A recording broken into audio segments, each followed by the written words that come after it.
صرف ماحول بنانے کے لیے آپ کے سنے ہوئے 4 مصرے. مت سوچ کہ ہر ایک نوکر کو سلطان سمجھ میں آ جائے. بہت شکریہ، بہت مہربانی. آپ تو پیچھے بیٹھ گئے کافی سارے احباب اور میں ڈر گیا تھا، مگر جو جہاں بیٹھا ہے وہ بول پڑا ہے، اس کی مہربانی. مت سوچ کہ ہر ایک نوکر کو سلطان سمجھ میں آ جائے. بھائی سہیل پڑھے تھے، دربان نظر آتے ہیں، سلمان نظر آتے ہیں.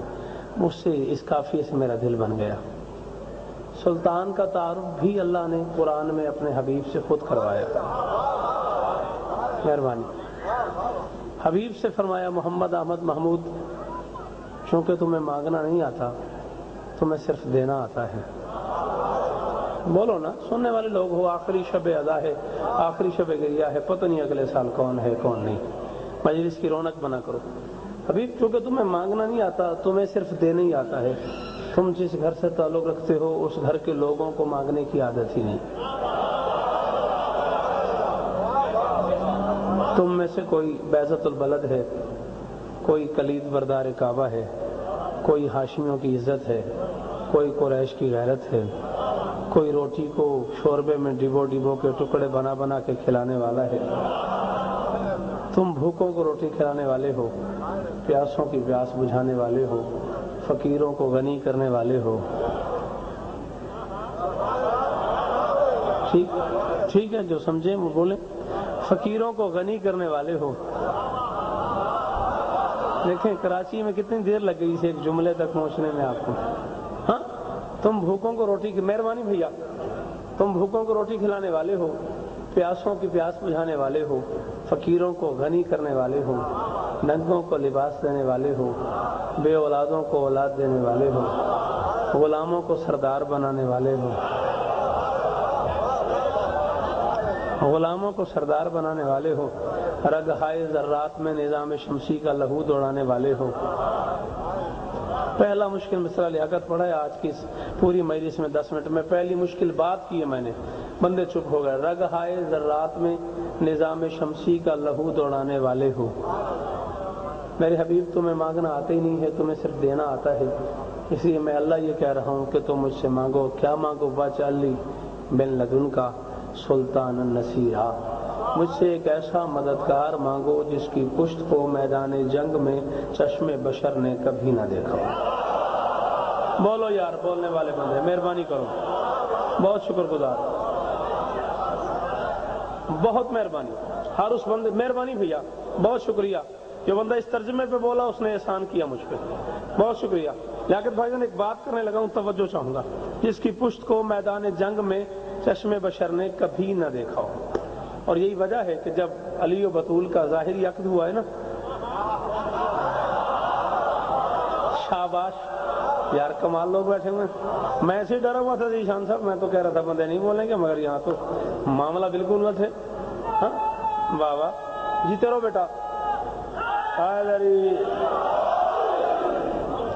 نبی نے علی سے کہا یا علی ویسے تو تم ممکنات کے مالک ہو، ویسے تو تم شاباش ممکنات کے، بولو ممکنات کے مالک ہو، لیکن ظاہراً تمہارے پاس کیا ہے؟ علی نے کہا جی میرے پاس ایک تلوار ہے، ایک زرہ ہے، ایک گھوڑا ہے. نبی نے کہا یا علی تلوار سے تم جنگ لڑتے ہو، گھوڑے پہ بیٹھ کے تمہیں لڑنا ہوتا ہے، زرہ بیچ دو. زرہ کی ضرورت اسے پڑتی ہے جس کے بدن تک دشمن کا ہتھیار آئے.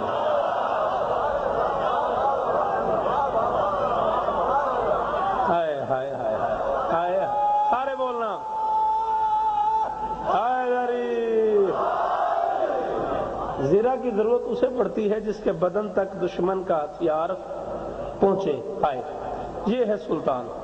اور یہی وجہ ہے کہ جب تاریخ اسلام کی ایک بہت بڑی شخصیت نے علی سے کہا تھا نا، یا علی آپ کا گھوڑا نہیں مجھے پسند. ہاں، یا علی آپ کا گھوڑا نہیں مجھے پسند. علی نے کہا کیوں؟ انہوں نے کہا یا علی بالکل سپیڈ نہیں اس کی، آپ کے گھوڑے کی رفتار ہے ہی نہیں یا علی. میں نے اسے دوڑتے ہوئے دیکھا ہے، ایسی پتلی سی کمزور سی ٹانگیں، مڑیل سا سٹائل ہے اس کا، دوڑتے ہی نہیں، بھاگتے ہی نہیں. یا علی یہ کوئی اچھی بات نہیں ہے، آپ اتنے بڑے بہادر ہیں، میدان جنگ میں گھوڑے کو تیز رفتار ہونا چاہیے. ایک کا گھوڑا تیز ہو تو پھر کیا کرتے ہیں؟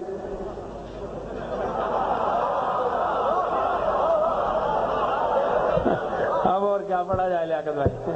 ذیشان علی نے کہا گھوڑا مجھے دیکھو، مجھے گھوڑا تیز ہو تو پھر کیا کرتے ہیں تیز گھوڑے کا؟ انہوں نے کہا یا علی آسانی ہو جاتی ہے، گھوڑا تیز ہو تو 100 مشکل بن جاتی ہے میدان جنگ میں، بندے کو دائیں بائیں بھی جانا پڑ جاتا ہے، مطلب تھوڑا سا ادھر ادھر بھی ہونا پڑ جاتا ہے، 100 مسئلے 100 پرابلمز ہوتی ہیں۔ علی نے کہا یاد رکھو میدان جنگ میں 2 حالتیں ہوتی ہیں، تیسری حالت کبھی نہیں ہوئی۔ اس نے کہا کون سی؟ علی نے کہا یا دشمن بھاگ رہا ہوتا ہے، اس کے پیچھے گھوڑا دوڑا کے اسے پکڑ کے مارنا پڑتا ہے، یا دشمن حملہ کرتا ہے، اس سے اپنے آپ کو بچانے کے لیے گھوڑے کو دوڑانا پڑتا ہے۔ میرے ساتھ یہ دونوں کیفیتیں کبھی آئی نہیں۔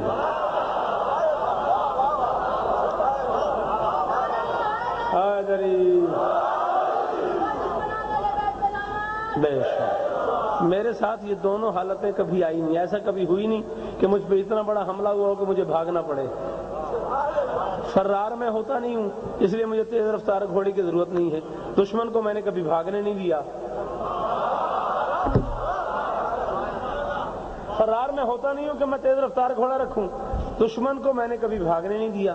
یہ تعارف ہے سلطان کا۔ مت سوچ کہ ہر ایک نوکر کو سلطان سمجھ میں آ جائے، مت سوچ کہ ہر ایک نوکر کو، بہت مشکل نظم کا حکم ہے، مجھے تھوڑا سا ماحول بناؤ۔ مت سوچ کہ ہر ایک نوکر کو سلطان سمجھ میں آ جائے، ممکن ہی نہیں ہر قاری کو قرآن سمجھ میں۔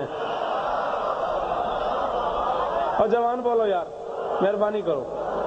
مت سوچ کہ ہر ایک نوکر کو سلطان سمجھ میں آ جائے، ممکن ہی نہیں ہر قاری کو قرآن سمجھ میں آ جائے۔ علی تو بہت دور ہے کراچی کے حلالیوں، علی تو بہت دور کی منزل ہے۔ میں اپنے مطالعے کی گواہی سے کہہ رہا ہوں، مقداد، ابوذر، کمبر اور عمار بھی جیون بھر شوکت مصروف رہے اس کوشش میں سلمان سمجھ میں آ جائے۔